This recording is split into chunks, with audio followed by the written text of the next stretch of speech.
नमस्कार।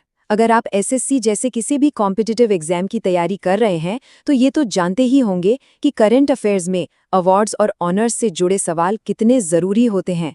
तो आज हम 2025 के सबसे ज़रूरी फिल्म पुरस्कारों को इस तरह से समझेंगे ना कि सारे फैक्ट्स दिमाग में एकदम बैठ जाएं। चलिए सीधे मुद्दे पर आते हैं। तो देखिए हम करेंगे क्या। हमारा सफ़र शुरू होगा भारत के सबसे बड़े सबसे ऊंचे राष्ट्रीय सम्मानों से।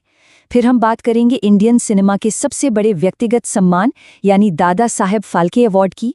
इसके बाद हम बॉलीवुड की चकाचौंध मतलब आईएफए और फिल्म फेयर पर एक नज़र डालेंगे। फिर जानेंगे कि जनता की पसंद कौन रहा। और हाँ, सबसे आखिर में एग्ज़ाम के लिहाज से एक फटाफट रिवीजन करेंगे जो आपके लिए एक चीट शीट का काम करेगा। तो सबसे पहले बात करते हैं उस सम्मान की जो बाकी सबसे अलग और सबसे प्रतिष्ठित है, 71वें राष्ट्रीय फिल्म पुरस्कार। जनरल नॉलेज के पेपर के लिए ये टॉपिक बहुत ही ज्यादा महत्वपूर्ण है। तो भाई ये राष्ट्रीय फिल्म पुरस्कार इतने खास क्यों हैं? क्योंकि ये भारत सरकार की तरफ से दिए जाते हैं और इन्हें देश का सबसे प्रतिष्ठित सिनेमाई सम्मान माना जाता है। और यहाँ एग्जाम के लिए जो सबसे ज़रूरी बात है ना, वो ये है कि विनर्स को ये अवार्ड खुद भारत के राष्ट्रपति देते हैं। यही एक बात इसे बाकी प्राइवेट अवार्ड फंक्शन से एकदम अलग बना देती है और इसकी गरिमा को कई गुना बढ़ा देती है।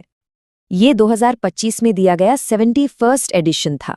अब यहाँ एक छोटी सी डिटेल है जो अक्सर कंफ्यूज करती है। अवार्ड्स तो 2025 में दिए गए, लेकिन ये 2023 में रिलीज हुई फिल्मों के लिए थे।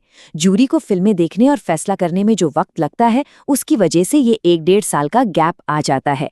इस पॉइंट को जरूर याद रखिएगा। तो फिर विनर कौन रहे? देखिए, इस साल की सबसे बड़ी कहानी रही फिल्म 12th फेल, जिसे मिला बेस्ट फीचर फिल्म का अवार्ड। सबसे इंटरेस्टिंग बात हुई बेस्ट एक्टर कैटेगरी में। यहाँ 12th फेल के लिए विक्रांत मैसी और जवान के लिए शाहरुख खान दोनों को जॉइंट विनर घोषित किया गया। रानी मुखर्जी को मिसेस चटर्जी वर्सेस नॉर्वे में उनके पावरफुल रोल के लिए बेस्ट एक्ट्रेस चुना गया और शिल्पा राव ने जवान के गाने चलैया के लिए बेस्ट फीमेल सिंगर का अवार्ड जीता। अच्छा, अब नेशनल अवार्ड से आगे बढ़ते हैं और बात करते हैं एक ऐसे सम्मान की जो किसी एक फिल्म के लिए नहीं बल्कि सिनेमा में पूरी जिंदगी के योगदान के लिए दिया जाता है। हमारा सेक्शन 2 दादा साहेब फाल्के पुरस्कार। ये पुरस्कार भारतीय सिनेमा में किसी भी आर्टिस्ट के लिए सबसे बड़ा सम्मान माना जाता है। उनके पूरे करियर को सलाम करता है। और साल 2025 में ये सम्मान मलयालम सिनेमा के लेजेंड और पूरे भारत में पसंद किए जाने वाले एक्टर मोहनलाल को दिया गया। ये एक बहुत ही बड़ी उपलब्धि है। इस पुरस्कार में क्या क्या दिया जाता है, ये जानना भी जरूरी है। विनर को एक स्वर्ण कमल यानी गोल्डन लोटस मेडल मिलता है, एक शॉल दी जाती है और 10 लाख रुपए का कैश प्राइज मिलता है। ये तीनों चीजें याद रखिएगा, अक्सर एग्जाम के ऑप्शंस में यही डिटेल्स पूछ ली जाती हैं। और अगर देखना हो कि ये अवार्ड कितना बड़ा है, तो बस इसके हाल के विनर्स की लिस्ट देख लीजिए। रजनीकांत, आशा पारेख, रेखा, मिथुन चक्रवर्ती और अब मोहनलाल। ये लिस्ट खुद ही बता देती है कि ये सम्मान भारतीय सिनेमा के सिर्फ और सिर्फ दिग्गजों को ही मिलता है। तो सरकारी सम्मानों की बात हो गई। अब चलते हैं बॉलीवुड की चकाचौंध और ग्लैमर की दुनिया में। बात करते हैं इंडस्ट्री के 2 सबसे बड़े अवार्ड नाइट्स की, आईआईएफए और फिल्म फेयर अवार्ड्स 2025 की। इस बार आईफा अवार्ड्स इस बार जयपुर में हुए और ये इसका 25वां यानी सिल्वर जुबली एडिशन था। ये फैक्ट भी इंपॉर्टेंट है। लेकिन यहाँ तो सारी लाइमलाइट एक ही फिल्म ले गई, लापता लेडीज। इस फिल्म ने बेस्ट फिल्म और बेस्ट डायरेक्टर समेत कुल 10 अवार्ड्स जीते। बेस्ट एक्टर का अवार्ड मिला कार्तिक आर्यन को फिल्म भूल भुलैया 3 के लिए। अब आते हैं 70वें फिल्म फेयर अवार्ड्स पर जो अहमदाबाद में हुए। यहाँ भी लापता लेडीज का ही बोलबाला रहा और फिल्म ने रिकॉर्ड 13 अवार्ड्स जीतकर तो जैसे इतिहास ही बना दिया।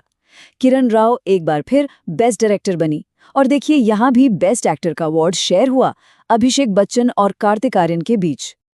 तो कहानी बिल्कुल साफ है। साल 2025 के पॉपुलर अवार्ड्स में अगर किसी एक फिल्म का नाम गूंजा तो वो थी लापता लेडीज। जैसा कि आप यहाँ साफ साफ देख सकते हैं, इस फिल्म और इसकी डायरेक्टर किरण राव ने आईएफए और फिल्म फेयर दोनों ही बड़े मंचों पर बेस्ट फिल्म और बेस्ट डायरेक्टर का खिताब अपने नाम कर लिया।